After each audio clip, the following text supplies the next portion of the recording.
Garry Tonon, you just got a first round rear naked choke submission win over Martin Nguyen and a $50,000 bonus. You must be feeling pretty good right now. Man, I am feeling so good. It's a little surreal. I still haven't fully taken in the moment. I'm just ecstatic, and I'm trying to let my feelings catch up to me, man.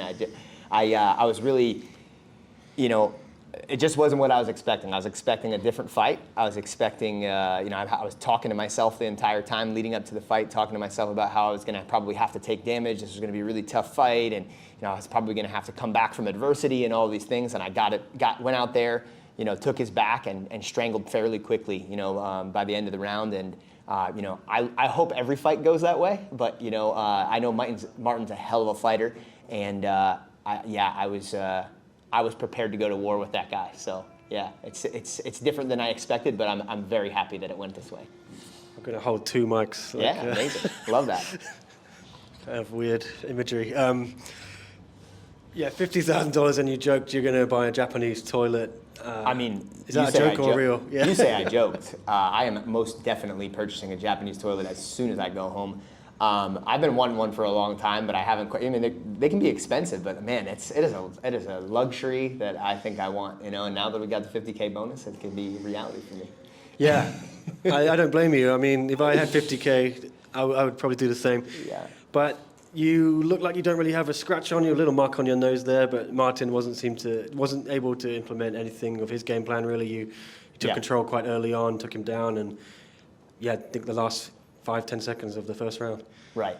Yeah, he landed a one solid strike while I had his back, and it hurt pretty bad. So I can only imagine what it would have been like if I was standing there trading punches with him, man. And I said it last fight, and I'll say it this fight. Thank God for jiu-jitsu, man. I do a hell of a ton of tough training, getting hit in the face and things, and like I said, I want every fight to go this way, and I know it can't always be that way, but with the help of jiu-jitsu, it makes it just a little bit easier to get it done and get home safe and not have to worry about, taking too much, head injuries and things like that. And, I am so thankful that the first martial art that I got into was Brazilian jiu-jitsu, and it has saved my life a million times, and it seems that it's still saving me to this day. And, yeah. I was just talking to you before as well, but we just got the news that Sage Northcutt's out of his fight, and it's going to be John Lineker against Shinya Aoki. Man. Do you know what happened there, anything? And I know John Danaher wasn't able to be in your corner. It seems to be an issue with his corner. There was an announcement, I believe, when they said that he was pulling out, that there was some sort of, mentioned something about visa issues. So I know that when we were coming here, initially we were told that we could have our cornermen come in. We needed one cornerman to have a visa, and then the other ones could come in without. And then we were eventually told that wasn't true. And so, so some of us brought corners, and I think weren't allowed to be ringside with us to walk out and all that kind of stuff for visa reasons. I don't know if that, to what extent that has affected the process, but I remember them announcing that. But on another note, as interesting as that is, and I'm sure we'll find out more answers, man, Lineker stepping in at the last minute, that's a hell of a replacement. Props to Shinya for accepting that as a replacement. I don't know if I can say that I would do the same. If my opponent pulled out and they were like, yeah, Lineker's going to take his place, I'd be like, let's talk about that for a second. It's a dangerous fight, man. So I'm really excited to see that one. I was excited to see the Sage Northcutt fight too for different reasons, but wow, what a gamer. Let's just give a hell of a lot of, Lineker stepping in last minute, but a hell of a lot of respect to Shinya Aoki for just being okay with that, because that's a tough fight to just walk into without preparing for 8 weeks. Yeah, and I think it means you're the only American on the card now. I want to say that, or I might be completely wrong, but maybe. Let's say you are. How proud are you? With the exception of the grappling match. Oh yeah, of course, Cade. I can't forget my guy, Cade. But in MMA then. Yes, sir. How good does it feel to represent the USA? I know how proud you are. Man, I love America. I love the U.S. So to be able to represent my country is one of the things I thought about before I walked out.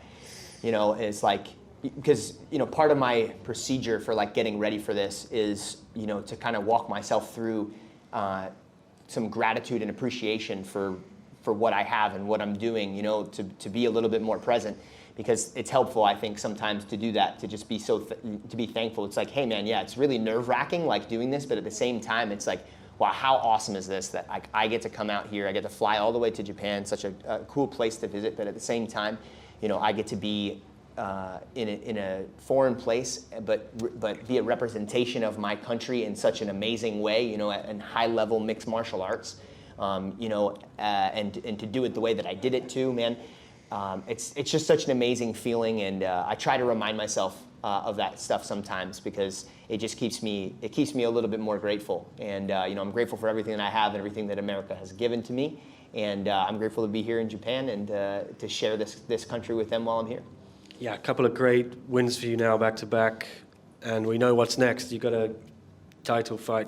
We must presume against Tang Kai or Tan Le. In Qatar, they'll be throwing down. Who do you think's going to win? I know you said you want to face Tan Le, but do you think he's going to win? First of all, before we talk about that, after this fight tonight, I know they got a lot on their plate, and I'm sure they're worried about their own fight, but each of them is going to be thinking real hard about how they're going to deal with me, next fight. Even though Tan Le has beaten me before, man, that's just Martin is a real tough guy, and I'm sure both of those guys know it. And for me to get out there, take his back, and strangle him in the first round, they got to be thinking in their own heads, like, is that going to happen to me? So, yeah, they got to. We'll worry about that fight. I think I like Tan Le in that fight, but I think what they really got to worry about is what's coming next, right after that. How is it going to be different if you get Tan Le? How are you going to stop him doing what he did the first time?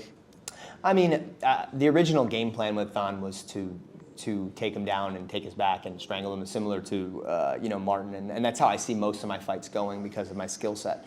And I had previous fights where I was able to get a hold of a leg and go for an ashigarami and finish, and I had built up a lot of confidence in that. And I'm not going to say I'm not confident at all anymore, but it's something that I'm really going to try to save in my back pocket. So if I end up in bottom position again with Tan, more than likely you're going to see me scramble back up the top position as quickly as I can instead of really focusing on trying to finish him from that position.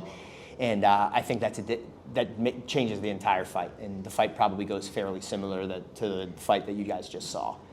Yeah, do you think people don't give Tan Le enough credit? He's black belt, he's with Ryan Hall, 50-50. He is no joke on the ground, is he? Yeah, I mean, hey, look at that last win against, it was Ilya, right, that he submitted?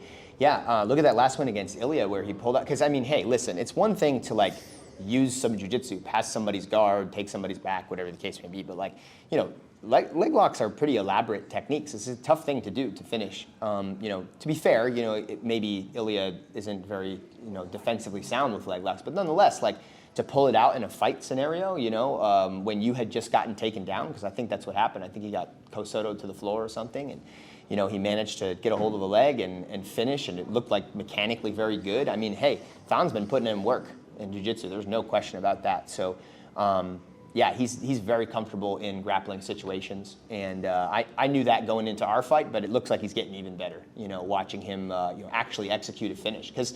I mean, man, when the pressure's on, it's just a different story. Pressure's on, you got a guy who, especially like Ilya, who that's a heavy hitter, man.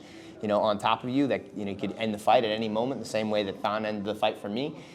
And to go after a submission when your main thing is to hit people and knock people out. I mean, yeah, props to him, man. That shows an ability to step out of your comfort zone that only somebody that really feels like they're confident in their skills would be able to do. So, yeah, it's going to be it'll be an interesting fight.